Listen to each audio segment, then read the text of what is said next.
Did you know 5 years ago, this team was in the Western Conference Final? What a time to be alive. Welcome to the penultimate Pucknologists.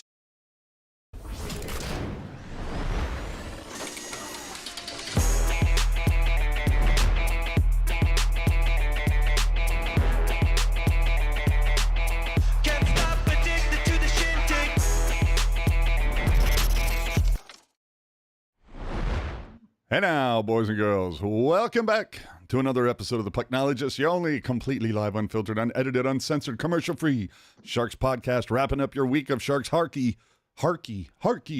goes there, part of Teal Town, USA. As always, if it's your first time checking out our cast, hit like and subscribe on the platform of your choice. Leave your takes in the comment section if you're not with us in the live chat.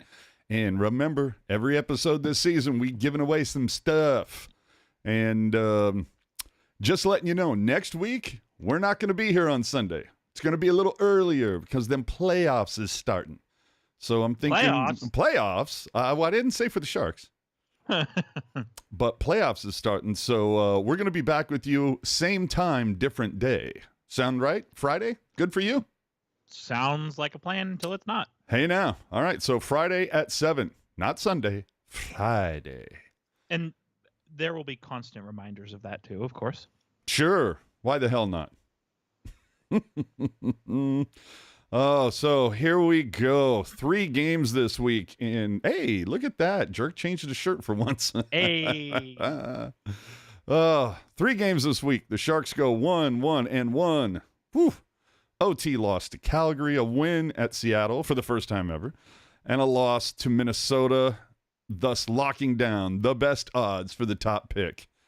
Or should we say, we have the odds, we have the best odds. Kind of played out the way you thought it would. Maybe not the way you hoped, especially when it comes to tacos. Yeah, well, and I'm glad you brought this up right off the top. Because I believe it was, there was one point in this game, it was 3-2. Yeah, and then I'm 20 seconds later, it was 5-2. Yeah, and I'm thinking, okay, you know what? Things are not great right now. We all know this. But, as we always say, never in doubt, right? Mm-hmm. And, so I look away for a second, to your point, and I come back and look, and it was in doubt all along. And I was really disappointed because I kind of thought, as much as they've let us down this season, I didn't think they were going to take it this far, but they did. You thought they were going to come through on that one time. Yeah, and I appreciate Uriel, pointing out, hey, people still got tacos even if there weren't 4 goals, and the technicality police did not buy it. Oh, dude. Well, you know what, though? That isn't it? Let's just get this out of the way now, because we basically we've been riding these 2 bets all season. Mm-hmm. It's going to be, you set the over-under for 4 more goals at home, and I said that the Sharks would break 4 figures for attendance. They would go sub 10,000. Now, neither of us won our respective bets, both on technicalities. Well, and here's something else I would like to point out as well. And it's possible, I'm willing to concede that point. It's possible that I'm wrong and my saving grace is for nothing. But despite the fact that my prediction for the amount of 4-goal home games for the Sharks, despite the fact that I was wrong, would you not? You were as close as you could fucking be. Well, so I was wrong, but would you not concede that they did better than you thought they would?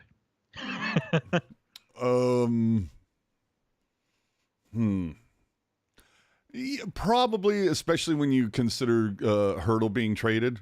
Mm-hmm. Like, I thought once that happened, I was just like, oh, this never in doubt, right? Right. So, but boy, I got to tell you, dude, that both of those games, and like you're saying, when it was 3-2 and you had those 2, like there was a couple early goals, and then especially versus Calgary, I was like, oh, fuck. Because the Sharks scored the first 2. Yeah. And so I was just like, oh, shit, here we go. Fuck, this might be the one. And that was the game that I was worried about. So anyway, overtime loss versus Calgary. Both teams coming in with 2 wins over their last 10. And what a shit show Sunday, to say the least. Remember when Barabanov was week to week? Well, this is the last week of the season, so he's running out of real estate. Yeah, there is no more runway. But, oh, man, the Sharks getting outshot 41-22, and you're like, oh, here we go. The Sharks score the first 2 goals, and for the bajillionth time this season, can't hold the damn lead. They go 15 minutes of the third before getting a shot off, and then the clock had 25 seconds left before they got their second shot on goal of the period. Incredible. And they had actually drawn a penalty and didn't get a single shot off, despite the fact that Calgary was never able to change their PK unit. I mean, that's so Sharks, my brother. It really is. And again, last home game of the season, fan appreciation. There's all excitement, allegedly a sellout. And I don't know. I just kind of thought that there would have been more to show from the Sharks, if that makes sense. Yeah. No, the Calgary game wasn't reported as a shutout. It was my apologies. I was still in Minnesota. Yeah, but even I know what you're saying. Even the Calgary game though, right? Like it's the season's winding down, and I know the Calgary has had the Sharks number for a while, and I get that, but like Calgary's not a good team this year. So I don't know. I don't know. I mean, we all understand the marching orders, but I wish it could have been more excitement. Well, dude, the really funny thing, I don't know if you if you saw the back and forth between Shane and Becker for a fan appreciation night. I don't know if I did or not. Well, Shane goes, he tweets out 17,435 on fan appreciation night, a sellout. And Becker responds, not many no-shows either.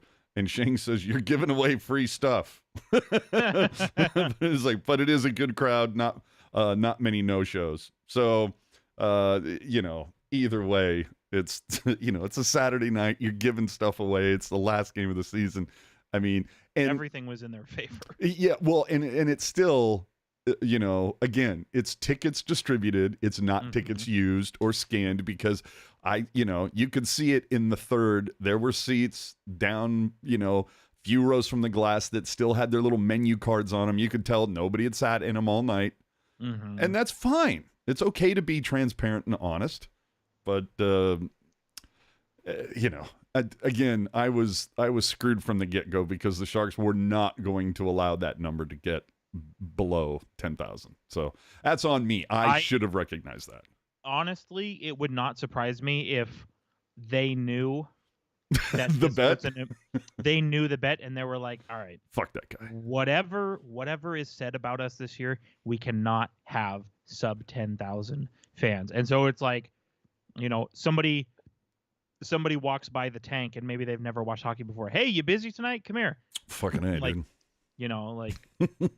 Park in the teal and black panel van on St. John Street and say, hey kid, do you want some tickets?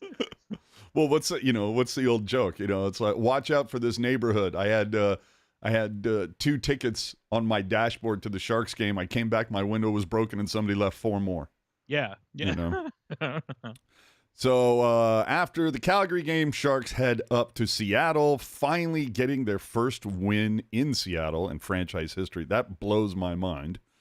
But Cooley, dude, stopping 49 of 50, immediately moving to 6th all-time in most saves in franchise history. I mean, that's a hell of a start, dude. Yeah, and what no better guy to do it than the guy who's from the area and grew up as a fan, Like, so cool. That's going to be a trivia question, bro. Well, you talk about wanting to generate excitement around your franchise and intrigue and quality marketing. That's it. Right? Mm-hmm. Absolutely. And then I'm seeing Tyler in the chat here. Hopefully you guys continue doing the show next season. It's only going to get better from here. We'll see. I make no promises. You'll have to stick around and find out. Yeah, stay tuned. Or don't. Dude, the best part of this game, though, how jacked up are the game day graphic guys? Like, your game day graphic features the guy who is so far in the doghouse, his name was not even listed on the scratch list in the Seattle lineup sheets. Like, dude, seriously, like, if you go back and look, I think it was Pashelka who tweeted out the Seattle version of the lineup sheets, and it was Barabanov, Smith, Zadina, and Hoffman. LeBank wasn't even listed. I don't know, dude. Just like, you couldn't have maybe done that for the game beforehand, which we all knew was his last one in teal. Well, you know what I thought was hilarious? I'm sorry, the one following. But go ahead. You know what I thought was hilarious? So, being that it was Fan Appreciation Night yesterday, you know, they're doing all the branding, right? Pictures holding signs and graphics and blah, blah, blah. Sure. And a lot of the guys, as they were walking in, took a picture with a sign, you know, thank you, Sharks fans, or whatever. Oh, yes. And there was one, it didn't make Twitter, but it did make Instagram. It was the sign, you know, I think it says thank you, Sharks fans. And they snapped a pic of LeBank holding it. And I just looking at that and I'm like, better put that on your LinkedIn, dude. There's a meme here. You know what I mean? Like, you know, thanks you know, and you could go either way, you know, thank you fans, I'm out of here. Or you could go the negative route, thanks for nothing. You know, there's a lot of potential there. No, thanks fans, fuck the coaches. Yeah. So the Sharks open the scoring versus Seattle, and then they give up the tying goal within 90 seconds. Yet again, the Sharks allow a tying goal within 2 minutes of scoring. But you got the blue line contributing, you know, Burrows with a game winner, Thrun with a couple helpers. I've liked Thrun over these last 5-6 games, dude. Mm-hmm. He's looked really good. Yeah, he's like, him and Bordelot seem to, you know, like this last month, they seem to have kind of like, you know, it's like they figured out the combination or something. Well, and they're playing well, and they're, you know, obviously they're not scoring on a nightly basis, but they're making an impact in a way that kind of like what Tyler is alluding to in the chat, where it's like it's only going to get better from here. Like, when the right guys are making positive steps forward, like, it makes that sentiment much more believable, where you can say, hey, you know, Thomas Bordelot's looked really good. Henry Thrun has looked really good. That's awesome. These are guys that are part of the future. If it was like, say it's a situation where, like, I mean, Barabanov, I know he's hurt, but like, say Barabanov was going off, it's like, yeah, that's great, but you're not going to be here. So, Right. You know what I mean? Oh, and speaking of not being here, TOBT, yeah, Hoffman, he gone. I wouldn't be surprised if he didn't even play the final 2 games. I mean, you saw that who it was Gushin, Romanov, and somebody else got called up today?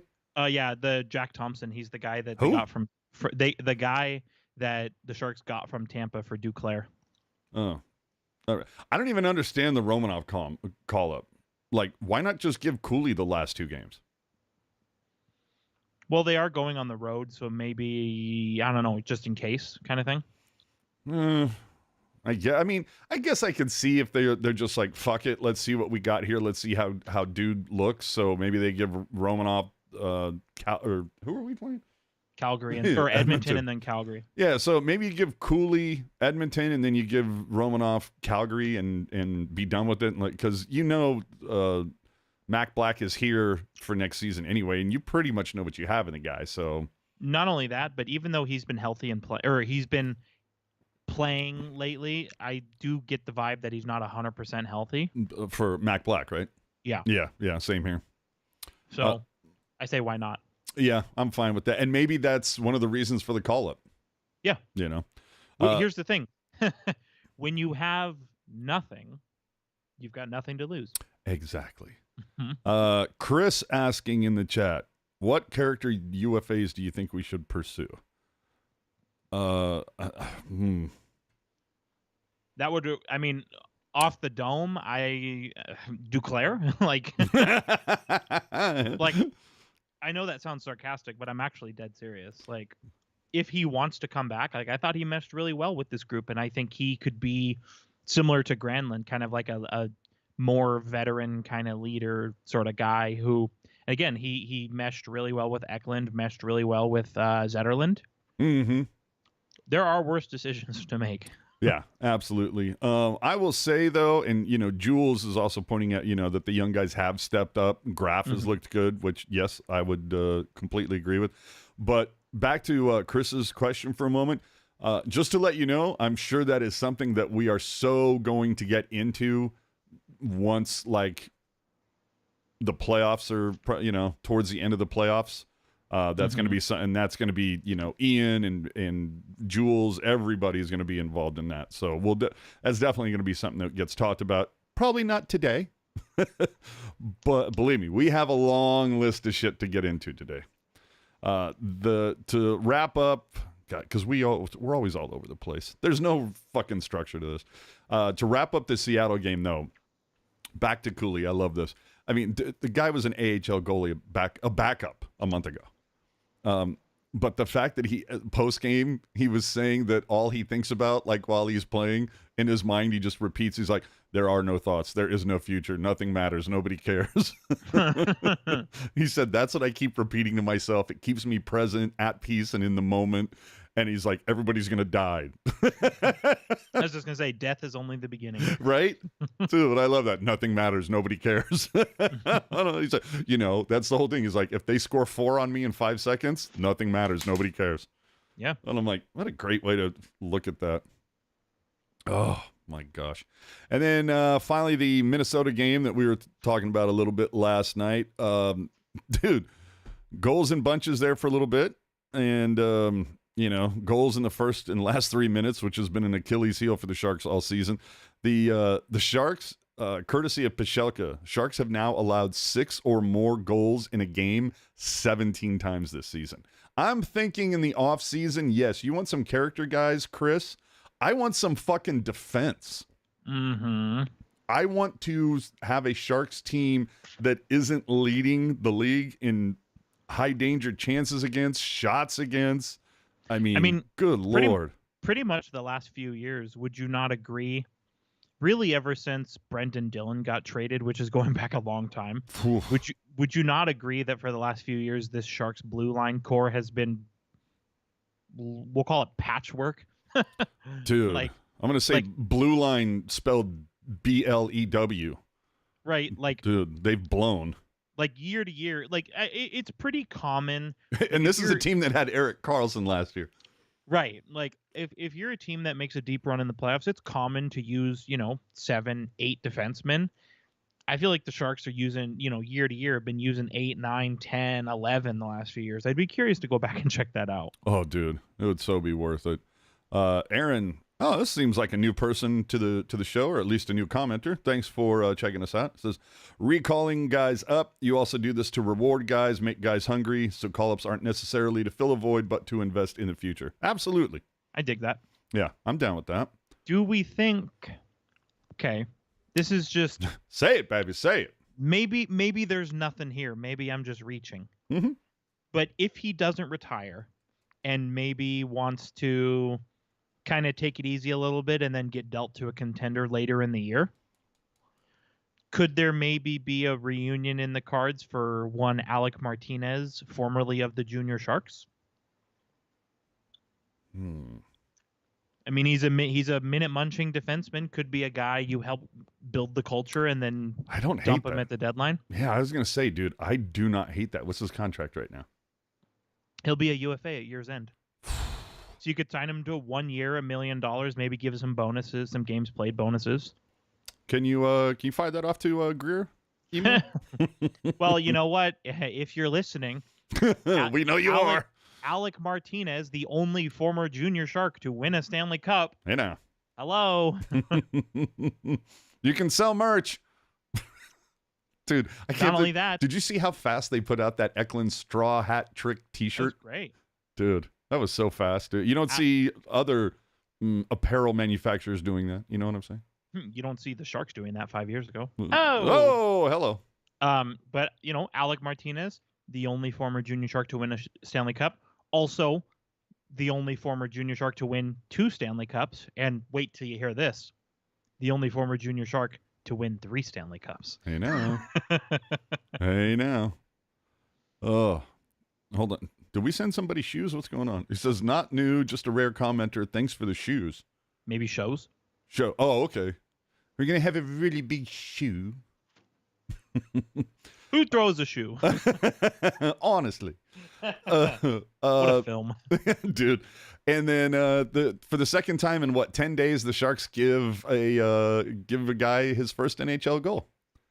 The Sharks are known for that, which is awesome. Dude, the 126th NHL player to score his first against the Sharks. I mean, it's a hell of a list. I wish that's something that Shark Stats needs to have just a web page, just a running list that's always available. Oh, God, that would be so great. But I think that was yes, it was shows. LeBank's last game at SAP. Yeah, that's what I'm gonna say. Or I mean, dude, I was like, is this LeBank's last game in the NHL? I don't know. Even the broadcast was kind of intimating the same. But and then what really is a kick in the balls? They don't even talk to him post game.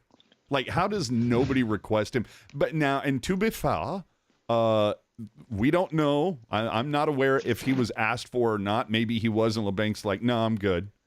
But that would seem to be like an obvious thing. Like, hey, maybe we get Kevin out here one last time, you know? Mm-hmm. Like, well, and I think... Because, I mean, shit, dude. Remember when the day before Dylan got dealt? He was in tears on camera. It's like, come on, let's make a viral moment, people. Right. And I think with LeBank specifically, it's been 5 years, and he's yet to match what he did that season he played with Joe Thornton and Marcus Sorensen. And you're trying to say that Joe Thornton makes other people good? Many people are saying this. And, you know, the goal scoring, aside from this year and 2 years ago, the goal scoring was there, but he just never took that next step. And there are times where he looked disengaged, and obviously people, right or wrong, are going to zone in on the plus minus. So I think the idea that he might really struggle to get another NHL job, I'm not saying it's guaranteed. I'm not even saying it's likely, but I could see it. Mm-hmm. Yes. Max, I want to get to your comment in a second, so don't go away. The one thing I do have to say, though, I don't know where Danny Miller was, but Amelia, she's so sweet. She's so nice. But when she does Sharks and Cuda games, you'd please stop screaming. Like, you can have energy in your voice without blowing out people's eardrums. It's just, man, it was tough to listen to on the broadcast yesterday. Not to mention the fact that I don't know who was running the board, but in the second and third periods, there were spots where I don't know what happened, but dude, they had Hahn and Remenda so buried in the mix. All I could hear was the crowd half the time. You say that like that's a bad thing. Well, depending on what you want to hear, you know, like sometimes they'll say some shit and I'll be like, fuck, I wish I could hear what he's saying. But although speaking of Remenda, the funny thing about the end of the game and the post game, Remenda, and this kind of goes to what Max was saying a second ago, Remenda says in post game, we knew it was going to be a tough season, but we didn't know it would be that tough. And I was like, but didn't we though? I was going to say, who's we? Like... yeah, who's we, white man? This is what are you talking about? Like, we were all saying it was going to be bad. We got to at some point, a little bit later in the show, we're going to revisit some shit from back in September and October and some of the predictions. But what are the Sharks at in points right now? 47, dude. I think they were projected at the beginning of the season. They were saying like 63, 64. You know, I mean, oofa. So yeah, when I see that, like, we didn't know it would be that tough. I was like, I kind of think we did. I almost want them to amend that quote and say, you know, we hoped it wouldn't be this tough. Right, like just be straight up. Yeah, because it's just oofa. But I want to get to Max's question here in the chat. It says, I've heard Jerk and others, you know, many people are saying, that next year won't be any better. Why no hope? I mean, Depends on how better you're Well, trying to say. How better? But the other thing is, like, if you look at it over the look at the roster that this team had at the beginning of the season. All right. And so, like, let's be honest. Barabanov probably gone. Couture, we have no idea. We may have seen Couture play his last NHL game. We don't know. But either way, top 6 guy, that's a guy who buries pucks. Anthony Duclair, gone. All right. Hurdle, gone. LeBank, well, okay, negligible. But you have... But even then, the guys on that list who are still on the team, right? Hoffman, Cunnin, LeBank, Nico Sturm. They didn't do what they were supposed to this year. Yeah, Hoffman. And I hate to say that specifically about Nico Sturm because I liked everything about his game except scoring goals. But it was a step back for him this year. Yeah, which you expected because last year was like 10 steps forward for him, but I didn't think it would be this bad. But because the one thing you could rely on him was owning the dot, and there were some games where he got owned. So, what are you going to do? But it just comes down to who is going to get signed to put the puck in the net between now and October. That's the question. And I mean, let's be honest, I don't want to see Will Smith here next season. A lot of these guys, I want to see them marinate. Get absolutely fucking dominate where you're at. Just marinate. We have a little bit of time here. That's why and the other thing is you look at the contracts, it's structured that this team, unless they pull some shit out of their ass, I don't expect this team to do much better next season. Maybe a little bit better. Maybe that, they'll stop letting in, well, I go back to what I was saying earlier. It all starts on the blue line. Like, you have to stop allowing the most shots in the NHL. So fix that side. Then you can start worrying about putting the puck in the net. But anyway, I fear as though I've gone on too long yet again. So what happened this week? I mean, aside from the Cooley performance, not much to highlight except, best drafting odds ever for the Sharks. Right. Which, again, a reminder, best does not mean guaranteed. Yeah. Oh, did I say guaranteed? No, I'm not saying it for you. I'm saying it for all the idiots on Sharks fan Facebook. I'm saying it for the people who watched the Sharks lose 10 games in a row and then they finally win and they're like, I can't believe we won. It's like, really?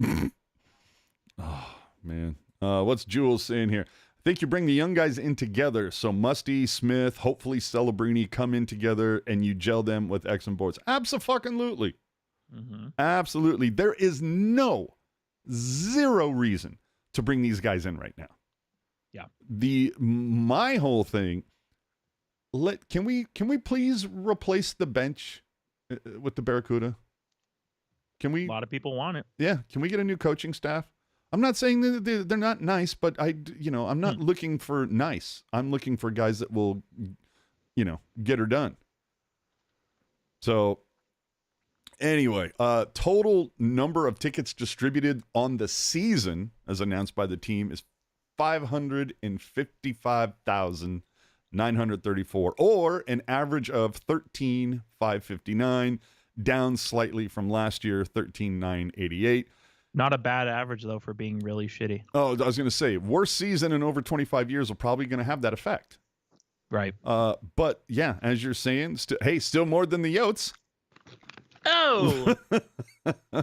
But I will say, Shang had an interesting article earlier this week where I guess he talked to Vlasic and Pavelski and DeBoer about like what the tank used to be, that that other teams were just like, they'd be stressing about coming into play San Jose because it was so loud, it was so intimidating. Mm-hmm. Well, win some fucking games, guys. I mean, the whole thing is, here's what I find kind of funny is the fact that, like, the Sharks, some people will say, not many people, but some people will say, this, we got to tear this down to the studs. We have to rebuild. This is something that has to happen in order to be successful in the future. We just hope fans understand. And it's like, we do understand. It doesn't mean we're going to pay to watch it. Right. But we understand it. We'll be here to give you our money once it's on the right track. It's kind of like the understanding goes both ways. Reminds me of a boss I once had. That it's like anytime something happened in some sort of situation where it benefited him, or like, if you were like thinking about going to like if I picked up a different gig at another bar, it's like, oh, you're cheating on us. This is family, blah, blah, blah. But then when something happens the other way, all of a sudden it's like, oh, I'm sorry, this is a business. And it's like, well, which is it, Chief? So the other thing Pashelka noted as well, that San Jose was outscored by 68 goals at the tank this season. The only teams with goal differential that bad at home for a season in NHL history are the 75 Capitals, the 94 Senators, the 86 Kings, and what do you know, the 92-93 Sharks. Hoofa. Now, at the start of the season, there was an article that said 5 ways the Sharks can be better than expected. And this goes back to, I believe, with what Max was saying. Like what's going to change from one season to the other. So they said the team save percentage needs to be better. Well, it went from 881 to 889. I mean, improvement is improvement, but yikes. 5-on-5 goals against. Last season, 220, which was third most in the NHL. This season so far, 207, which is league worst. So they went backwards in that regard. Creating more power plays. Last season, they were third worst. This season, they're the worst. And we've mentioned that before. Like, how many times have we talked about when covering the games, we're like, oh, here's another game where the Sharks... It was like an anomaly if the Sharks got more power play chances than the opponent. Right. So there's another area. The other thing, dude, they said, oh, more pushback. We keep hearing about this from Greer that, this team needs to be tough to play against and all of that. Would you say that they were a harder team to play against this season than last season? I would say that they were even easier to play against. I would agree with you. I'm not saying the Sharks need to go head hunting, but they definitely lack a nastiness that guys like Owen Nolan and Ryan Clough played with back in the day.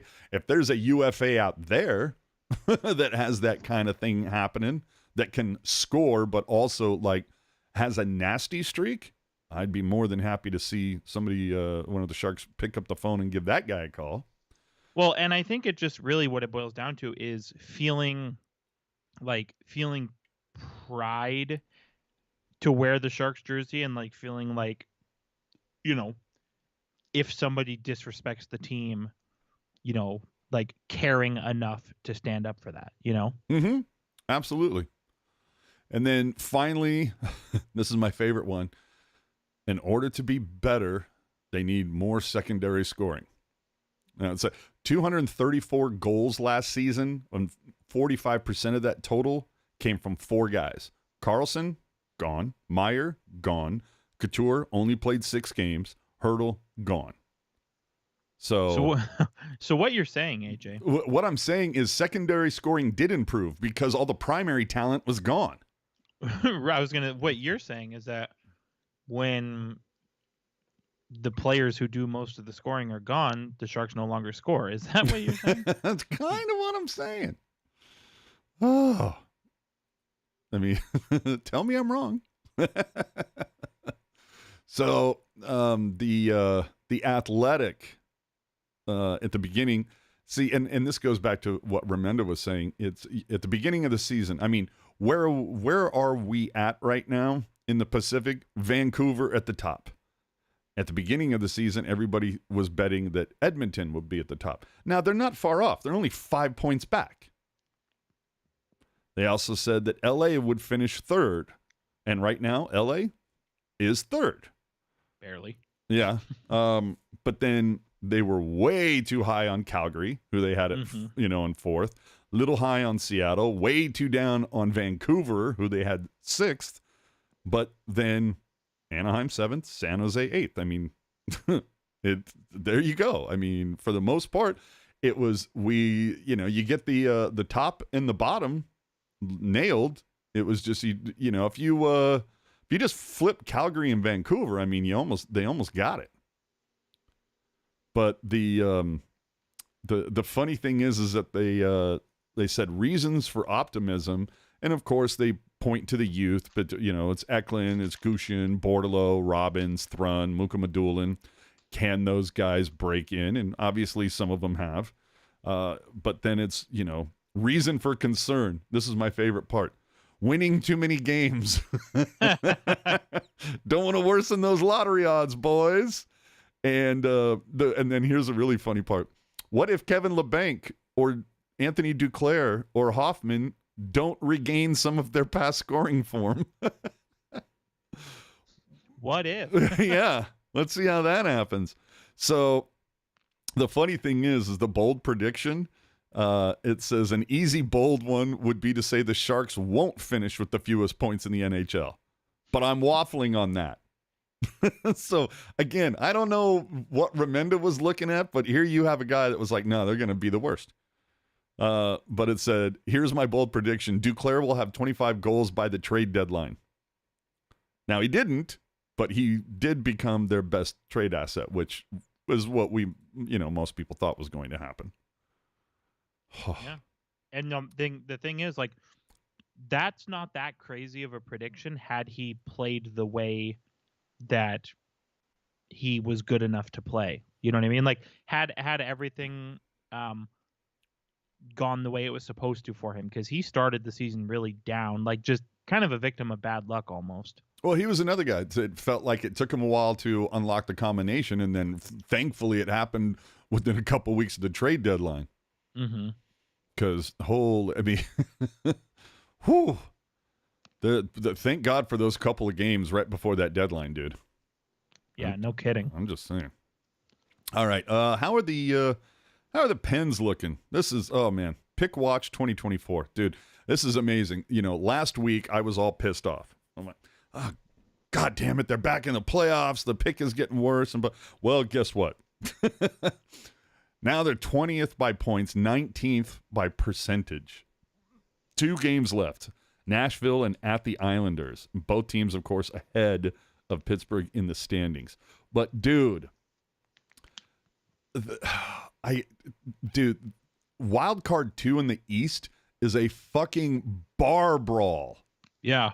Dude, are you kidding me with this? So it's like, and I'm hoping that this graphic is up to date because it seems like it changes every 5 seconds.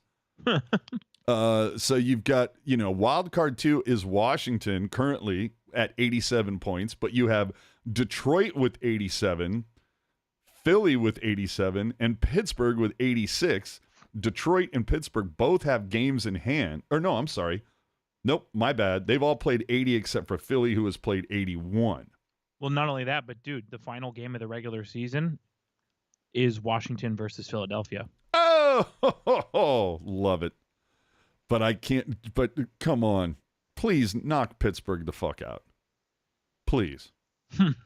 Oh, well, that's my like gosh. that's like we've been saying, like the Western Conference, like we pretty much knew, but like the Eastern Conference has been an absolute war the last couple weeks. Oh, and I love it.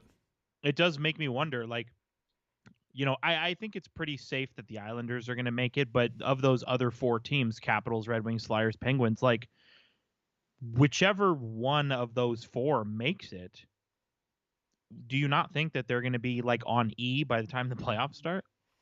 Oh, you think the Rangers just might come in and with some brooms and just finish that job? Yeah, and I mean, the nice thing is, whichever team it ends up being, they'll still get, 2 playoff games worth of revenue out of it, which is always very nice because in the playoffs, your expenses are significantly less. Mm-hmm. So that's always nice. But I can't imagine any of those teams are going to have anything left once it's go time. Yeah. Well, we'll get to a little bit more playoffs here in a minute. I just want to say when the Sharks had 19 games left, I put that over under 4.5. Said I'd hammer the 3.5 with 2 games left. How's it looking? Well, they've won 3, and they have 2.5 left. Or they have 2.5. They have 2 games left. So what you're saying is if they win these next 2 games, then you will be barely wrong. Yeah, but if they lose the next 2 games, I was so fucking right. The good news, I guess, the Sharks finished with 11 home wins, which is 3 more than they had last season. That's surprising to me. Oh, dude. So what are you going to look for in the final 2 games? Just fucking end it. Yeah, I mean, honestly, that's where I'm at too. I guess it's the whole idea of any of the call-ups, right? Like, yeah, you want to see maybe Gushkin do something exciting. Maybe Bordelot kind of even go on a run, like finish on a hot streak. Yeah, I do wonder, especially because the last 2 games of the season are on the road. Like, are things so far gone? Like, maybe they go to a couple of these guys, LeBank, Hoffman, and just say, you know what? Don't even get on the plane. No doubt, dude. Especially Hoffman, bro. Whew. Oh, man. But, and I will say, dude, you know, we're kind of talking about like stuff for next season. Like, could you imagine if, like, I don't think this team would be that bad if they had a legitimate top line. Like, to me, Eklund, Granlund, and Zetterlund would be a fantastic second line. And Kostin, Cunnin, and Graf, I like as a third line. You know, like, that's, anyway. I don't know. I'm the more I see it, the more I'm falling in love with Clem Shady. Dude, I'm telling you. So hero and zero. There's a lot to actually choose from this week, and I'll tell you why. Because I'm counting more than just this week. I'd say I could give it to Thrun, 5 points in his last 5 games, working on that contract extension. Cooley hung out to dry, yet saves 49 of 50, puts up a 980. You can say Granlund, dude, 16 points over 16 games, easily the MVP for the Sharks this season. Eklund, 14 points in his last 12 games. Over the last 10 games, Eklund, Granlund, and Zetterlund, the Lunds, the whole line has averaged a point per game. So I'm going to say, yeah, you're all my heroes. Remember like 3 or 4 weeks ago when we were like, Eklund, we love you, but we need more. Oh, dude. And he's like, all right, watch this. Yeah, he's like, bet. No, I think if I had to pick a hero, it was going to be Eklund. I mean, obviously 14 points in 12 games, like that's awesome, right? But I think what makes it even more awesome is who it is, which is kind of right now one of the crown jewels for this Sharks franchise moving forward. And, you know, not only that, but to respond from, not that what we say matters, but to respond from criticism and to respond from really some uninspiring play to then go on a complete rip like this. Like, dude, hero all around, I think. All right. Zero, I'm kind of in the same boat here. It's like Zadina, no points in April. You're a -4, 6 shots on goal, only played 4 games. In his defense, he was hurt. I was going to say, I don't think that's fair. Yeah, I don't blame injuries on him. But Nico Sturm, no points, 7 games played in April. You're a -5, 6 shots on goal. That, I think, is extremely telling. Yeah. And then LeBank, you know, you could only bark your way into 3 games. No points, -3, 3 shots on goal. Yeah. I mean, averaging 1 shot a game. Talk about needing more. Who's yours? I don't know. I mean, I kind of want to go with LeBank. There you go. Because of everything you said. Like, and my rationale for this is not new information. Like, anybody who's listened with us all season is going to know this. Like, and is going to have heard this. But, like, LeBank is fighting for his life in the NHL right now. Mm-hmm. And I don't know if he doesn't care, if he's struggling, if it's both. The new baby's keeping him up. I don't know what the story is, but he's fighting for his life, and he is not, like, I don't know, if I was an NHL GM, Like, again, the skill and the talent is there. But if I was an NHL GM and I watched these last couple seasons, I would be like, we are not signing that guy. And I hate to even say that because I genuinely like LeBank as a player, but I've not liked what I've seen the last 2 years. But, I mean, I think we could agree that there's probably someone among the 31 other teams that is like going to say, hey, if you want to play for the league minimum for a season and prove something to us, we'll take you. Yeah, like someone will roll the dice, I think. I would be very wary if I was that team. All right, let's move on from the Sharks, get into some more stuff. Real quick, did you watch any of the Frozen Four? I did not, unfortunately. Okay, I was kind of watching the Denver BU game, and I was getting so worked up because BU could not buy a fucking call. Like, it was so bad, like, I decided not to watch Denver and Boston College because the officiating was so fucking horrific. I mean, oh, God, that was some horrible officiating. The one thing, though, Celebrini got kind of drilled in open ice and popped right back up. So I was just like, all right, kid can take a hit. Dig it. But, yeah, dude, the refs fucking jobbed us from seeing Smith versus Celebrini, which would have been so great. But anyway, Denver wins it. Probably shouldn't have even advanced, but Denver shuts out Will Smith and Boston College, and they did a vote on the pregame, postgame, whatever. What do you want to see for Will Smith next season? Stay in school because he just completed his freshman, and develop with the CUDA was the second choice, and up with the Sharks was the third. I'm like, fucking stay in school and dominate. I don't know though. I mean, for granted, 4th overall pick, so it's not that surprising, but to put up 71 points in 41 games as a freshman, you're like, I'm already dominating, bitch. That's what I'm saying. Like, I mean, now it's possible maybe he doesn't feel ready for the NHL. Maybe his studies are really important for him. There could be any number of reasons, right? Sure. But I do feel like if he wants to turn pro, like, I don't think the Sharks are going to say you're not ready. I think if he wants to turn pro, he will. I'd just like to see him at least start with the CUDA. Like, fucking and that's fine. Dominate in the A. I do think, speaking of Sharks prospects, and we've kind of touched on this a little bit, how Musty seems like he's too good for for juniors, but can't go to the AHL. Mm-hmm. He's a guy where I'm like, specifically with him, I for sure think he's going to start next season with the Sharks, and then they'll just kind of go from there, All right. Sleepy saying that LeBank probably gets a PTO. I mean, I could see that. Look at we just talked about it. Look at how tight the Eastern Conference playoff race is right now, and look at how tight the Western Conference was a couple weeks ago. Like, you don't want to take the chance of signing a guy who's going to give you nothing with how tight and how intense these playoff races have been the last couple of years. And Jules with a great point. The question with Smith is, can he without his line mates? I think so. All right. Because if he can't, he wouldn't have gone 4th overall. Oh, hey now. All right, so let's play that fun game that we all love to play. It's called If the Playoffs Started Today. And you'll have to forgive me because this graphic is a day old, and this is how volatile the situation is in the East. Replace that Pittsburgh graphic with the Caps, and we're all good. So, these are your matchups. Again, aside from it should be Rangers Caps, but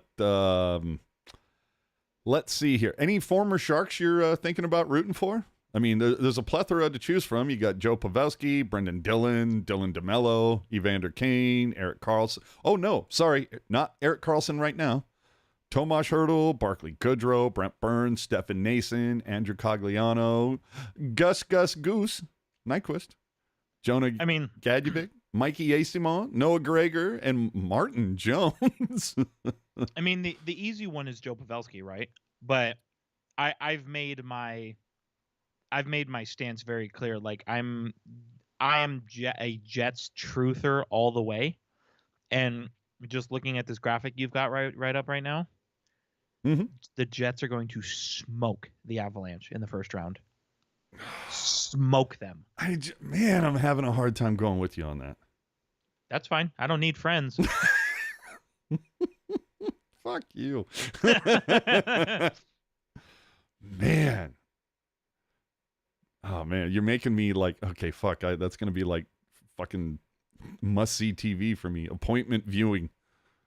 Well, Man. I mean, they just played. Granted, regular season and playoffs are not the same thing. I totally understand that, right? But the Jets and the Avalanche played yesterday, and the Jets pumped them 7-0. Yeah, that fucking like had me going, what? Not me. I saw that. I'm like, yeah, baby. Did you win any scratch? No, you know what? I've kind of been letting things marinate a little bit, and I'm gonna be real charged up for the playoffs. All right. Well, I see. I think Iman wants to take some scratch your way. Hey, you know what? Come one, come all. Well, there you go. Well, I think we all know who I'm rooting for. Noah Gregor. No, I'm kidding. Joe Pavelski, please, for the love of God, do it. Dude, how is the President's Trophy? We're a week out, and the President's Trophy is still up for grabs, dude. Rangers at 112, Canes at 111, Stars at 111, all with one game left to play. Fuck. The Canucks really pissed that one away, didn't they? They kind of did. But I got to tell you, dude, I'm kind of rooting for the Rangers to get it, not because the last time they won it, they won the cup, but just because, as we've stated before, it tends to be the kiss of death. Right. So it'd be kind of fun to see, like, if whoever it is, even though you're saying it about the dogfight that has happened, whether it's the Caps or the Pens or whoever, that they'd be coming in on E. Wouldn't it be funny if they fucking waxed New York in 7? Yeah. I'm like, dude, that would be a fucking story. That'd have me watching. Oh, man. So, wild card watch. Dude, this is so weird, man. It looked like Vegas had solidified their top 3 spot with their run over the last couple weeks, while LA was sputtering and St. Louis fails to make up any ground. And then a couple of losses with Hurdle, although that fucker did come up with the overtime winner today. And he had a goal for them on Friday, I believe, as well. Yeah, fucking guy. I thought you were the sleeper agent, dude. Anyway, Vegas is back at Wild Card 2. Their final 2 games are walks, dude. They're playing Chicago and Anaheim. I mean, give me a fucking break. But, dude, the kick in the balls for St. Louis has to be the fact that you got swept by the San Jose Sharks, dude. If they win those 3 games like they should have, they would be ahead of Vegas right now with 97 points. And Vegas would be on the outside looking in. Dude, Vegas fans owe Sharks fans a reach around for that. You know the funny thing about St. Louis? Oh, there's so many to choose from, but go ahead. So, last year they had 3 first-round picks. And there was a lot of dialogue of like, oh, no guarantee the Blues are going to use those first-round picks. They want to be a playoff team, and they kind of understand that the mixture they've got might not be working out, and maybe they're going to retool on the fly, use some of those picks to bring guys in, trade other guys out, blah, blah, blah, all this kind of shit, right? And they ended up drafting with those 3 first-round picks, which is fine. I mean, to get 3 first-round talents, like, whatever. Like, who wouldn't be upset with that, right? Mm-hmm. But they go through all of this thought process of, like, the current mixture we have is not working out and talk about changing it. And then this year, they roll out the same mixture. And what happened? Like, I'm just saying. I'm not saying that like Lacey's calling you out or anything like that, but he has some things to say that kind of talk about what you were saying. Jackets were on E when they swept the 62-win Lightning. I don't disagree, but it's still a valid question to ask.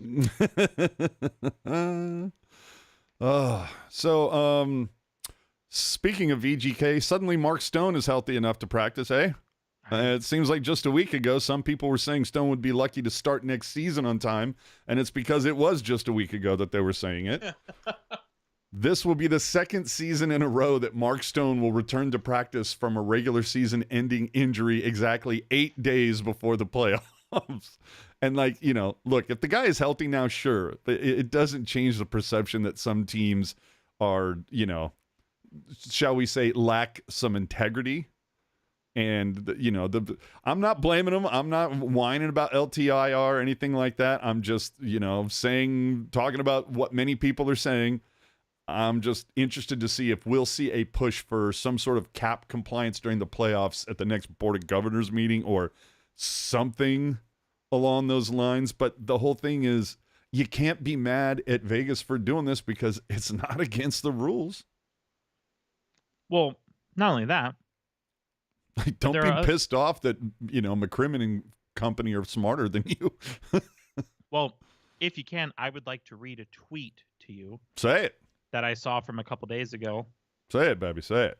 And says right here, and this is from Thomas Drance, who's a writer for The Athletic for the Canucks. They said, reminder that per cap friendly, 7 of the Western Conference's 8 playoff teams are in long-term injured reserve and above the current upper limit. So congratulations to Predators fans, the only people that get to complain about Mark Stone's return. Nice. And I completely agree with that because you notice the 3 teams who get the most negative dialogue about using LTIR just so happen to be the 3 teams that are the most recent Stanley Cup winners. Vegas, Colorado, Tampa. Nobody gives a shit when Florida did it or when Toronto did it or when Carolina did it or when the Rangers did it. Nobody gave a shit. Those fucking losers. Yeah, nobody cared. But then the people that win the Stanley Cup do it. It's like, well, how can this be? And it's like, well, how have we not stopped this? How much time you got? Dude. Well, at the deadline, McCrimmon suggested it was, quote, impossible to know the timeline on Stone's return. On the same day, he also declared Stone out for the remainder of the regular season, or at least 6 weeks, and that allowed the Golden Knights to add Anthony Mantha, Noah Hannafin, who recently signed a fat deal, and Tomas Hertl, and boom, worth about $11 million in cap space. They were only able to make these acquisitions because they knew Stone would not return to play before April 18th, which gave them the freedom to use his $9.5 million in cap space that was put on LTIR. So there you go. People are just jealous that their team is not run by a really smart hockey ops team. Well, and I like what Lacey's saying here. It's like, I don't hate that Vegas is abusing LTIR. I hate that they don't have the integrity to admit it. And I wouldn't say they're abusing it. I mean, they're playing by the rules. But to tie that comment into what I just said, do you also hate that Tampa Bay and Colorado and Toronto and the Hurricanes and the Panthers and the Rangers and the Canucks don't have integrity? I'm not trying to call anyone out, but I'm just saying. Yeah, a little bit. But I'm just saying. I think, and this is not directed at Kevin, but I think Sharks fans in general would not give a shit if it was anybody else but Vegas. And I think solid point. Maybe this is coming but it's more than Sharks fans complaining. 100%, but obviously our sphere of influence is Sharks fans. Yeah. And I kind of feel like people just need to grow up a little bit. Now, to be fair, there were Tampa Bay players wearing shirts in like the Stanley Cup parade that said something along the lines of like $10 million over the cap. Yeah, because they know how easy it is to rile up the mouth breathers. Yeah, but I mean, dude, sometimes you don't need to bring the stick to poke the bear. Says who? I support it. All right. Something else around the league that was written about earlier this week, which I am a full proponent of, and for all the people that keep putting in Utah names, don't worry, we're gonna get there. Pierre LeBrun wrote earlier this week that the overwhelming majority of players, coaches, and front office staff that he's talked to, they all want to go back to the 1-versus-8 format with the playoffs. And I completely agree. And the funny thing is that I said, well, let's just make sure. And I ran some numbers. And I remember there was a lot of talk when they unveiled the current format about it being shorter travel for teams early on. Well, guess what? Maybe not so much. And so the matchups as they stand right now, New York versus Washington. Okay, obviously that's not going to change. the Florida versus Toronto. Those won't change. But 2 of the 4 matchups did change at one point when I was running these numbers. You had initially there was Boston versus Tampa. That's a 1,200-mile difference that they're going to have to fly. Whereas if it's 1 versus 8, it would be Boston versus the Islanders. That's an hour, 178 miles. Then it went from Carolina, New York, which is 400 miles, to Carolina and Tampa Bay, 600 miles. Somewhat negligible, but you can see that the difference that Boston has to do, total miles, goes down when it's 1 through 8. But the thing that really gets you is on the west side of it. West side! Dude, Dallas VGK stays the same. But Vancouver, Nashville, which is 2,000 miles right now, becomes Vancouver, LA, which is 1,000 miles. Colorado, Winnipeg becomes Colorado, Edmonton. That goes from 800 miles to 1,000 miles, so slight increase. And then Edmonton, LA Winnipeg, Colorado becomes Winnipeg, Nashville. That goes from 800 to 1,000 miles. So there's like one team that's at 2,000 miles, one team that's at 800, then you've got 1,000. Or they switch it, it's 1,000. Like 3 of the 4 matchups change. And the other thing that's interesting, in the current matchups, if you look at the western side of it, Dallas versus VGK, they've played each other twice, 20 and 23. Vancouver and Nashville have only played each other once in 2011, whereas Vancouver and LA have played each other 3 times in the last 30 years, 93, 10, and 12. Then Winnipeg is playing Colorado. They've never played in the playoffs, but Winnipeg and Nashville played each other in 18. So there's some history there. And then Edmonton, LA, yes, that has a lot of recent history, whereas Colorado and Edmonton, not so much aside from 22. So I think going back through let's just go back to 1 through 8. It's so much easier. And the other thing that I think is huge, what does it all come down to, right? It's advertising and ratings. The current matchups right now, New York and Washington, same time zone. Well, I mean, let's be honest, dude, the entire fucking East is on the same time zone. But the western side of it, right now, Dallas, VGK, that doesn't change. But Vancouver and Nashville, there's a 2-hour time difference. If Vancouver's playing LA, no time difference. Colorado and Winnipeg is a 1-hour time difference. If Colorado's playing Edmonton, no time difference. And then the final one, Edmonton and LA, that's a 1-hour time difference. But if Winnipeg and Nashville, no time difference. Somebody explain to me how the current situation is better than 1 versus 8. You know? And the other thing is he claims it builds rivalries. You can't manufacture rivalries. They're organic. So my only question is, do you think, Jerk, that division winners should automatically get a top seed? That's the one thing that I hear brought up. I think because what if Dallas finishes at 111, Winnipeg finishes at 106, Vancouver finishes at 105? Should Vancouver get the second seed even though they had less points, simply because they're the top of their respective division? I think if the NHL switches to a playoff format more similar to what the NFL has, in terms of divisions, maybe not playoff format, but in terms of divisions, if the NHL does make their way to that one day as talks about expansion continue, I do think that would make sense. But as things stand right now, it's kind of weird to me to prioritize being a division winner when you don't actually get anything out of it, right? Yeah. Like it's the same thing as But you got to admit, dude, I remember it was a kick in the balls to see, like, oh, God, I wish I could remember when this was. This was like, I don't know, 12, 15 years ago, whatever it was. The Seattle Seahawks had a losing record, but got home field advantage in the playoffs, and they played somebody, Seattle was 7-9, and they hosted a playoff game against a team that was like 10-6 or 11-5 or something. all because their division was shit that year. Well, it's the same thing even this past year. The Eagles had to go to Tampa. Yeah.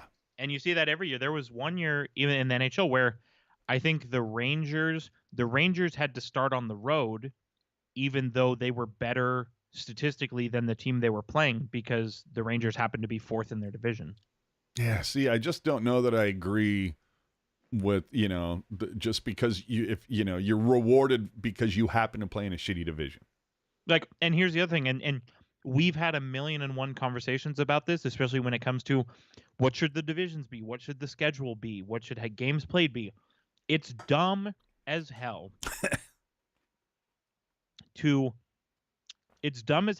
base the playoff matchups against divisional opponents when you don't even play divisional opponents more than everybody else. You're right. If they switched it, if they said, hey, you know what?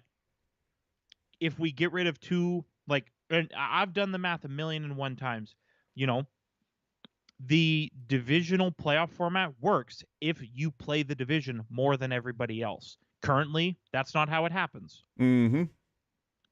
I'm with you on that.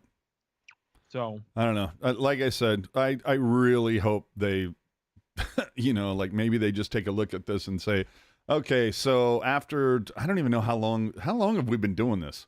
Is this from the 2004 CBA shutdown?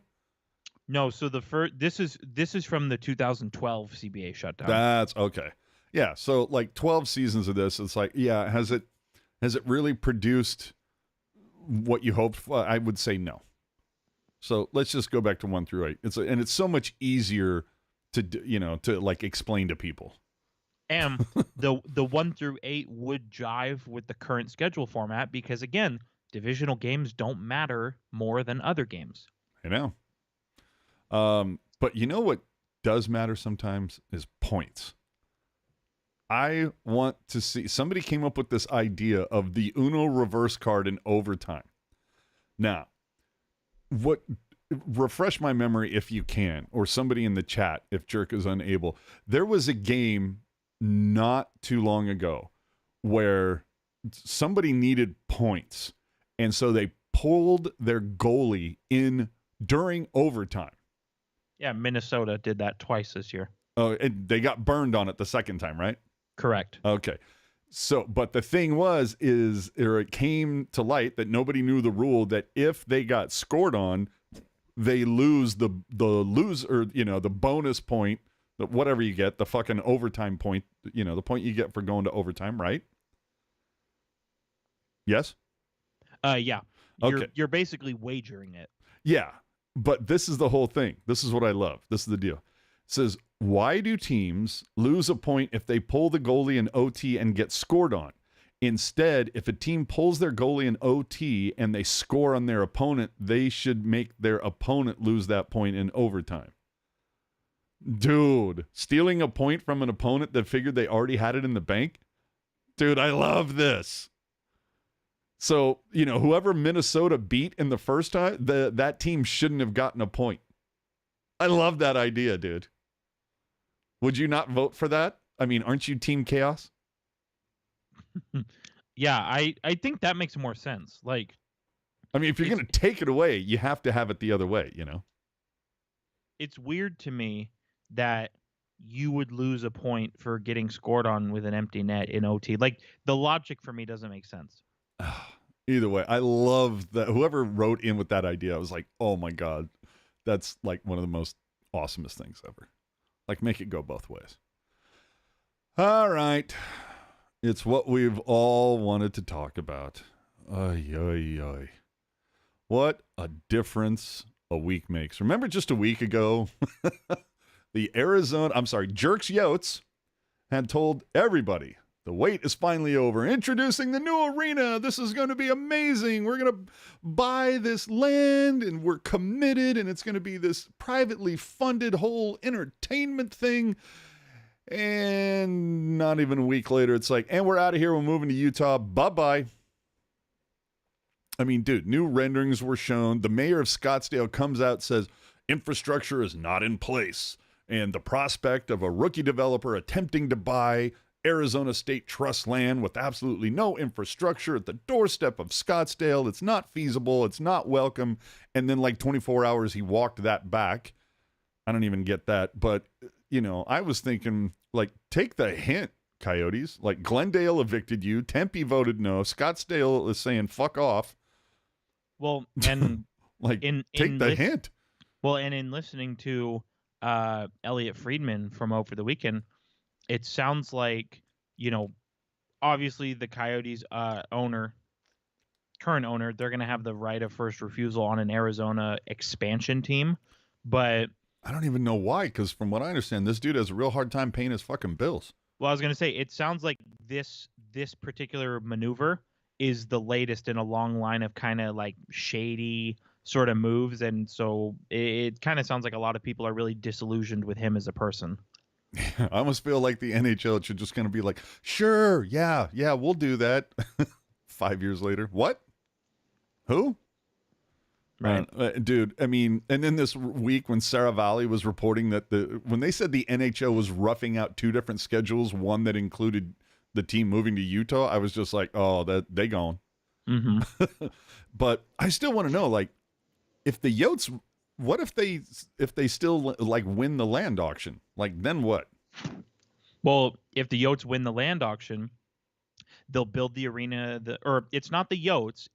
Keep in mind. Oh, okay. Alex Morello. It's Alex Morello. If Alex Morello wins the land auction, he'll build the arena, build the entertainment district, and essentially say, okay, time for expansion. Here are my receipts to show why I'm ready for it. And what I thought was a really interesting consideration as well, and I like that this is kind of a thing, is there's talks about if this goes through, if Utah does become a team next year, it's the idea that technically speaking, the Coyotes would be an inactive franchise and they would retain the IP and the records and all that kind of stuff. And now, is that the same thing that happened with the Jets when they moved to Arizona back in '96? No. So the Jets 1.0 and the Coyotes are considered the same franchise for statistical purposes. Like Timo Solani's record went with them? Correct. And all right. And I for a while I was very much, because there's two schools of thought. There's the records belong to the franchise school, which is what I belong to for a long time, and then there's the records and belong to the city school of thought. And I've come around to that philosophy, and a lot of it has to do with this Arizona stuff, because the conversation is the Coyotes would be an inactive franchise. They would retain their records, retain their IP, and the Utah Hockey Club would be technically an expansion team, and they would purchase the contracts and the staff members and the draft picks of the Coyotes. Yeah, see, that's the thing that, that it's kind of tough to take as, oh, this is a new franchise. Yeah, but it has all the Arizona players and all their picks, but you know what I mean? And dude, what if if you're a Yotes fan, as you are, are you watching and supporting the Utah team until AZ gets a new one, or are you just like, fuck this?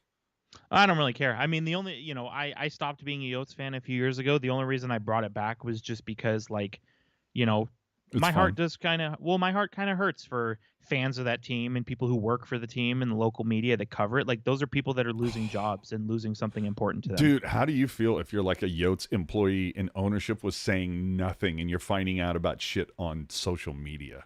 Exactly. Dude, and I want to fucking dick move. And there was somebody, Chris, who said, does Mike Fisher own the Dogs? I think you mean John Fisher, but I get your point. And I want to jump onto what Ryan said about the Jets. So the records and the stats belong to the Coyotes, and you'll see that if you go you look at NHL PR on Twitter, anytime anybody who's on the Coyotes does anything, it always says so and so for Jets/Coyotes franchise history. So the Coyotes still own the records and the stats. What the Jets own is the original Winnipeg Jets IP. So the logos, the colors, the jerseys, all that kind of stuff. But they don't own the team history, which I believe that they should. I think it's kind of lame as hell that Teemu Selanne and Kyle Connor are only talked about in like hypothetical comparisons as opposed to actual comparisons, you know? Yeah. Well, and see, this is kind of what I want to happen with the Athletics. Like, let them move to a different town, but keep the the Athletics and the green and gold. Keep all that shit in Oakland in case there's expansion down the road. Well, and this is the same thing with the it's the same thing with the Cleveland Browns, right? You know, the Cleveland. Oh yeah, when they moved to Baltimore in the middle of the night. Yeah, the original Cleveland Browns became the Baltimore Ravens, and then there was an expansion team who resurrected. I'm doing air quotes here. Resurrected an inactive franchise. Mm-hmm. And the San Jose Earthquakes was the same thing. The San Jose Oh, Earthquakes, yeah. I believe, moved to Austin, I think, or Dallas, and I don't know. and I don't watch bowling. you know, and then when it came time to bring the Earthquakes back, same thing. It was an expansion team that just resurrected an inactive franchise. Of course, you don't know it's inactive at the time. Yeah. So, man. Houston is where the Earthquakes moved. All right. And so, if you're an Arizona hockey fan, I mean, you're going to wait 5, 7, 10 years to get hockey back. Oof. It's, are you going to follow this team? And what if you're What if you're a player? You signed in Arizona because you like the area, you love golf and everything, and then you end up in fucking Mormonville? Dude, like, it makes me wonder, will there be going forward when they negotiate a new CBA? Is there going to be any stipulations in contracts that says if I'm part of a team that decides to fucking move in the middle of my contract, there's an opt-out for me or something, I doubt it, only because you're not, in that case, you're not signing the contract with the city, you're signing it with the company. Yeah, but man, there's got to be a couple players that are just like, like, I thought playing on a college campus was a pain in the ass. Now I'm going to fucking, Salt Lake. What happens to the Tucson Roadrunners? Well, I heard from someone who heard from someone who heard from someone who heard from someone that the Roadrunners might be playing in a different building next year. Would it be in Utah by any chance? I cannot stress the degrees of separation. I got you. As well. I know someone who knows someone who knows someone who knows someone, but that is something that kind of may be on the table. All right. Well, I'm interested to see how this is going to work because, I know that for some reason suddenly Salt Lake is hot and heavy to bring in more pro sports. I mean, they were trying to bark at the A's to come there, obviously. It's a growing market. Yeah, but that was one thing that people were asking because, Phoenix 4.9 million, you're going to Salt Lake, which is 1.2 million. Meanwhile, Winnipeg has 750K and they're winning and they're having a tough time drawing. But Salt Lake, I guess we're going to see what happens. Continue to hear that April 18th will be the day that Bettman does make the official announcements on the Coyotes being sold to Ryan Smith and the team moving to Salt Lake. It's so funny, dude. Remember just a week ago we were saying there is no plan B, and then boom, here was plan B. Oh, man. So anyway, it says players and staff may be headed to Salt Lake right after Wednesday's game to check out facilities in the city. And oof. So what do you call this team? Look, I've heard a lot of, things like Grizzlies and references to other hockey teams that were involved with Utah and whatnot. I like Shakers, and I'll tell you why. Like salt shakers, and that could be your goal song. Shake it like a salt shaker. I would dig that. That's forward thinking. I don't know. What would you name the team? You don't care, do you? No, it's not that I care. It's just that I don't know. Like, I'll be honest with you. The amount of times I've been to Utah is very few. I've driven through it on my way to Denver. I was gonna say I've been to Utah. Just off the top of my head, I've been to Utah 4 times, and all 4 times have been in the last 4 years because We have some, I'm not going to get too much into it, but the family has we'll say, domicile somewhere in Utah. Feel you. And so, I've been to Utah a couple times. I'll be honest, I'm not super familiar with the lore of Utah. I like how their freeways have 80-mile-per-hour speed limits, but I don't know that you can call them the Utah Speeders. So yeah, I'm seeing Mountaineers, Breeze, Raptors, Saltines, like I said. Mountaineers would be fun. The Salt Miners. I don't know. Grizzlies, and it wouldn't surprise me if they go with the singular name, like Lightning, Avalanche, that type of thing. We'll see. The fact that, they've I'm kind of sold on Mountaineers. I think we need to lock that one in. All right. Well, I mean, Ryan Smith put out a thing, earlier in the week, beginning of the week or whatever, that said, if we had a hockey team, what would you name it? So we'll see when that gets announced. Dude, there's no doubt in my mind. No doubt in my mind. Guy already has a name and a logo and colors picked out. No doubt in my mind. Okay, so if we know this is happening, doesn't this have to happen before the draft? Not necessarily, because when the Thrashers moved to Winnipeg, they presented Mark Scheifele with a black jersey that had the NHL crest on it. Yeah, but I'm saying, like, if, like Ryan Smith may have a whole front office group prepared, they may want to draft somebody different than who the Coyotes are thinking about taking. It depends on how much of the staff Ryan Smith brings on. Like I said, they. Jesus Christ, AO. They'll probably, if the time comes, they'll probably evaluate. I don't know. They might fire everybody, or they might evaluate the whole staff and say, hey, you're really well received in these parts. Do you want to relocate? So. I went to the Utah polygamists, dude. The Stormin' Mormons. Well, my point being, though, do you think it's like you can see the NHL trying to make some sort of a deal where they unveil it at the draft? Well, if it's anything like when the Thrashers moved to Winnipeg, they announced the name of the team at the draft. Like, they announced that they were going back to the Jets name at the draft. All right. Is it at all possible, and maybe it's not, but is it at all possible that they just keep the name Coyotes? Like, I know Arizona has way more Coyotes than Utah does.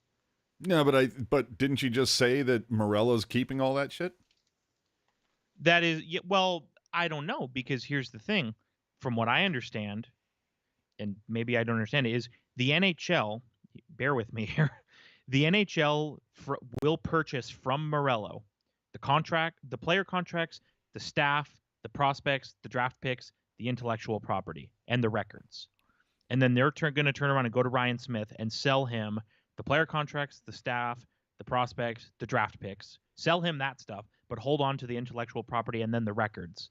And then when comes time for Arizona to return, whether it's Alex Morello or whether it's somebody else, it's not going to, like, this Utah franchise, in order to make things nice and squeaky clean, this Utah franchise will be an expansion team.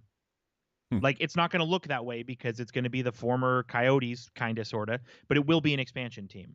And then when and if Arizona comes back, which it sounds like it will be a win, that is going to be a currently existing team coming off of hiatus, if that makes sense. Oh, man. Like I said, so many moving parts. I can't wait to see how this whole thing shakes out. Right. The other thing, though, that I'm really super duper curious is we have a new team coming in. That means Fanatics has to make another jersey. Utah. Oh, man. Speaking of jerseys, there was, let's see, a little info that leaked, I should say. Somebody got a hold of the catalog, and our buddies over at Aesthetics actually have a video that dives deep into this. But what this tells us is the price of on-ice MIC jerseys, if you will, because they are going to be available at retail once again. Now, the good news. People that are, because typically, let's be honest, dude, try to find an on-ice MIC jersey smaller than 56. Well, and why would you? Because if it's on ice, it's a player size. Yeah. So the good news being is that they're going to have, you know, a full gamut of sizes. So if you're very small or, you know, or a very big kid, whatever, there's going to be all sorts of sizes. But of course, the bad news is the retail price on these things is $4.25. And no, these prices are not Canadian. Those are US dollars. Cha-ching. But from everything that's being reported from Aesthetics, the quote-unquote, what is it called? The Adidas, the quote-unquote authentic, right? Is that what they call it? Yeah, retail authentic. Yeah, retail authentic. That will still remain. The Fanatics breakaway will still remain. And from what I understand, they'll stay at the same price points that they currently are. But they're going. So the good news is that for the people that want to buy the, you know, like me, I like to have the on ice versions just because they fit better, honestly, you know, and let's be honest, they fucking look better. Still $4.25, cha-ching, and that's blank. You know, you're still going to have to drop, you know, 70, 80, whatever to get the thing personalized if you want it. But, you know, hey, at least it'll be offered. And from what I understand, I think they'll probably make this like ordered direct. You know, I can't imagine like the Shark store holding a whole bunch of fucking inventory on these things unless they keep like 56, 58s around just in case, like, you know, oh shit, you know, somebody fucked up his jersey. Well, okay, just run to the store and grab one, right? I'd do it. But anyway, those should be dropping on September 1st, evidently. I can't wait to see what happens with these Arizona jerseys. Speaking of jerseys, though, dude, have you seen the newest Florida? So good. How does Florida and Vancouver continually lead the way in specialty jerseys, dude? They kill it every fucking time.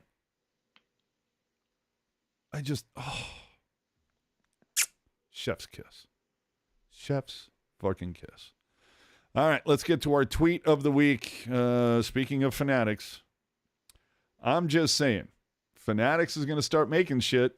Well, let's see how they're going in baseball. Oh, Jesus. Dude just... Wow, I can't believe that's real. dude just slides right into home, and the whole entire side of his pants explode. Now, from what I understand, you know, Nike, they're the ones that change the designs and have told Fanatics, this is what you have to use. Now, I don't know if they told Fanatics use cheaper thread or shitty sewing machines, but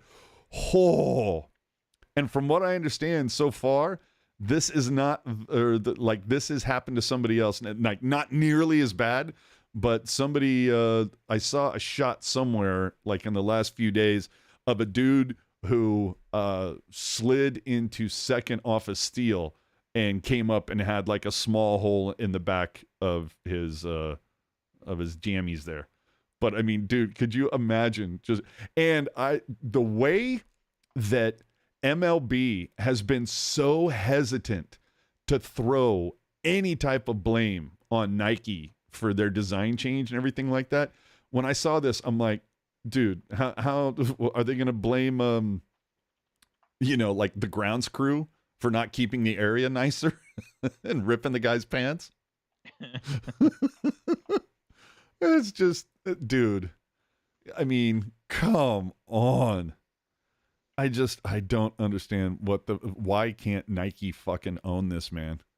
But it's going to be real interesting to see how these 10 years with Fanatics goes if this just happened in the MLB.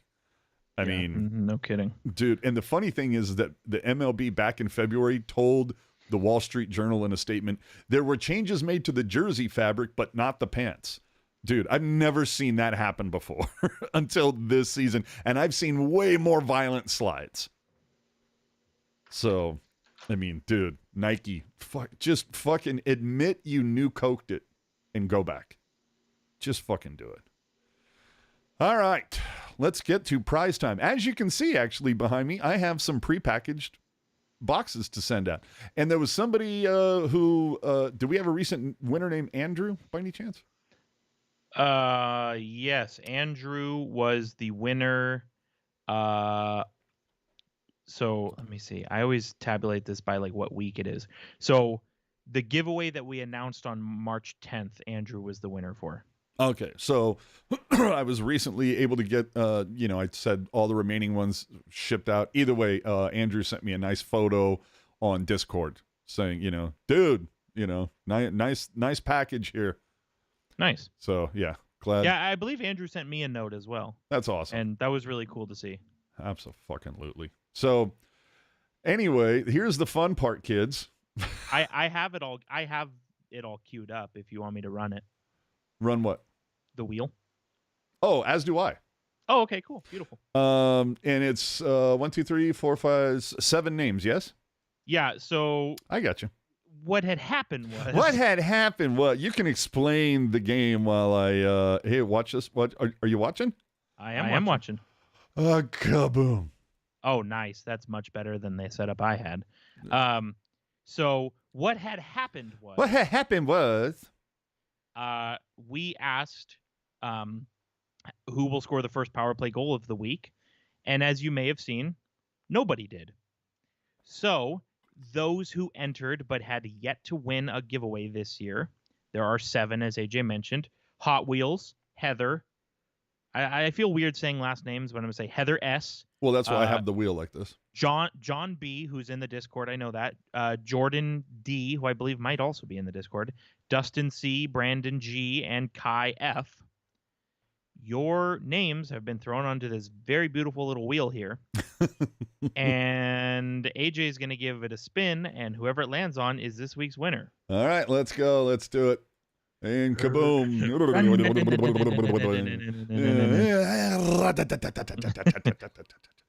And here we go.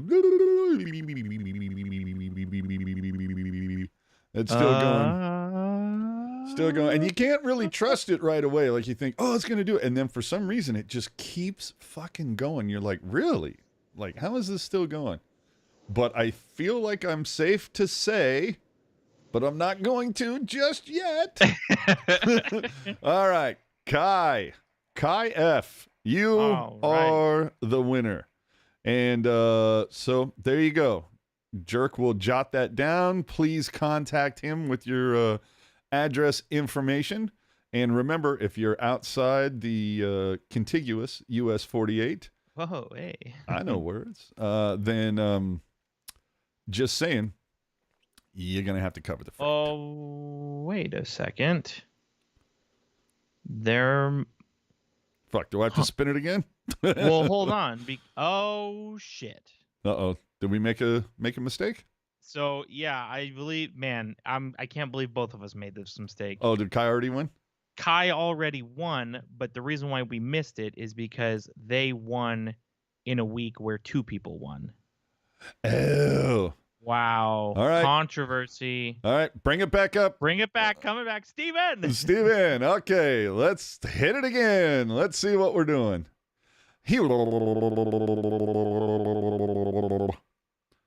Oh, man.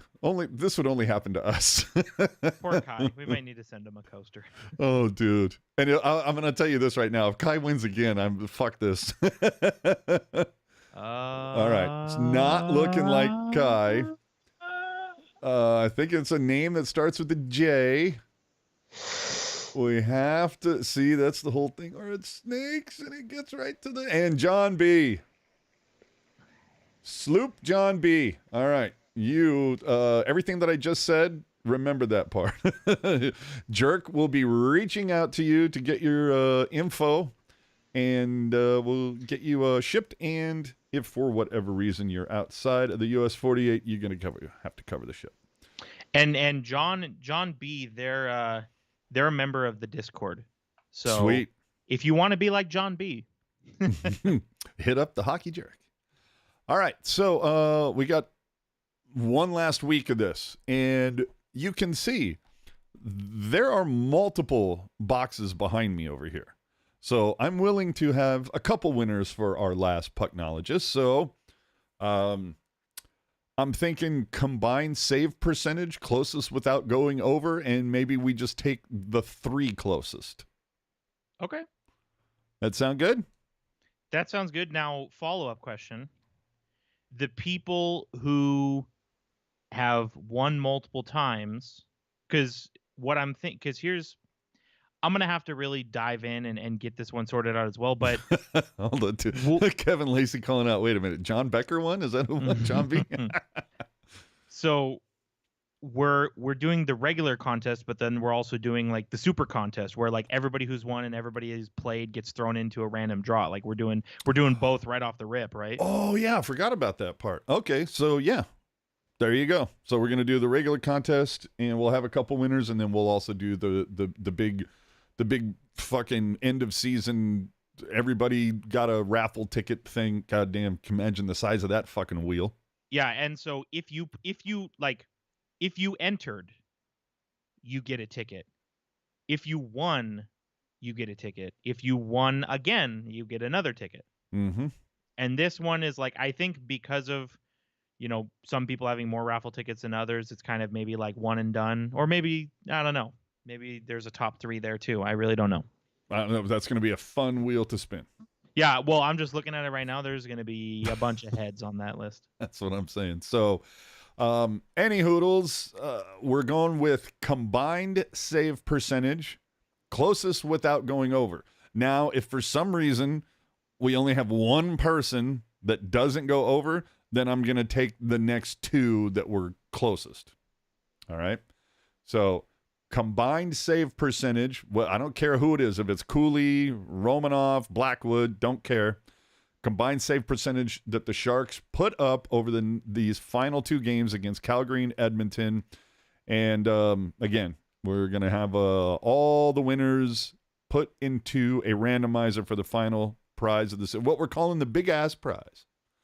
So email hockeyjerk10, it's all one word, hockeyjerk10@gmail.com with your answer. Combined save percentage the Sharks post this week in those 2 games. Answers must be submitted by puck drop of the first game, which is on when? I believe it's Tuesday at 6 p.m. Pacific. No, my calendar says they're playing tomorrow, Chief. Oh, gosh. Yep, you're right. Tomorrow at 6:30 p.m. Pacific. Jesus. So quick turnaround. Yeah. All right, so get them in there. And there you go. The bets, they're finally done. Again, bullshit win for Jerk because of those falsely inflated distributed ticket numbers. But bullshit win for me because tacos were handed out. It's just that 4 goals were not scored.